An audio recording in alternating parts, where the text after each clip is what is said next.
Herkese merhaba. Alp Soba Sanayi'den yeni bir soba incelemesine hoş geldiniz. Sobamız şu anda tasarımı, imalatı, her şeyi bize ait olan kamp, karavan, çadırda kullanabileceğiniz küçük bir soba. Küçük dediğimiz için ölçüleri söyleyeyim. Sobamızın ateş haznesi 25'e 25 gelir. Yüksekliği de yaklaşık 25 santim. Üst tablası da 30'a 30 gibi gelir.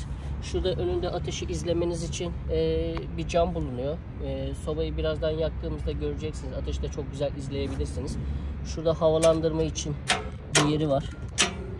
Sobamız normalde ısıya dayanıklı siyah boyayla boyanmıştır. Fakat ayakları, kapağı krom kaplamadır. Bu şöyle gümüş rengi de olabilir, gold rengi de olabilir. Şöyle içinde ateşi izleme camı, havalandırma kısmı. Şimdi sobamızın yakımına geçebiliriz. Bu arada bu sobayı siparişi verdiğinizde Instagram'dan olur, bizim internet sitemizden olur, fark etmez. Bize sipariş verdiğinizde yanında 4 tane 33'lük boru ve 1 tane dirsek hediye olarak gelmektedir. En kısa zamanda sobamız için bir de taşıma çantası yaptıracağız. Onun siparişini verdik. Muhtemelen çok kısa zamanda çantasıyla birlikte sizlere gelecektir. Şimdi yakımına geçebiliriz. Şimdi şöyle biz kendi usulümüzce yerleşimini yapıyoruz içine. Bunda birazdan üzerinde balık pişirmeyi de deneyeceğiz. Yani üst tablasını da rahat rahat kullanabilirsiniz. Şöyle odunlarımızı dizelim. Şu ince parçaları da tutuşması kolay olduğu için şöyle aralara atıyoruz.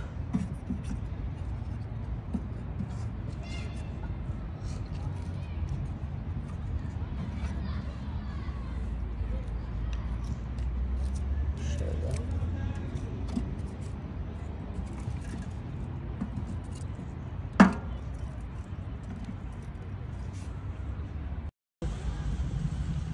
Başladım.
Dur.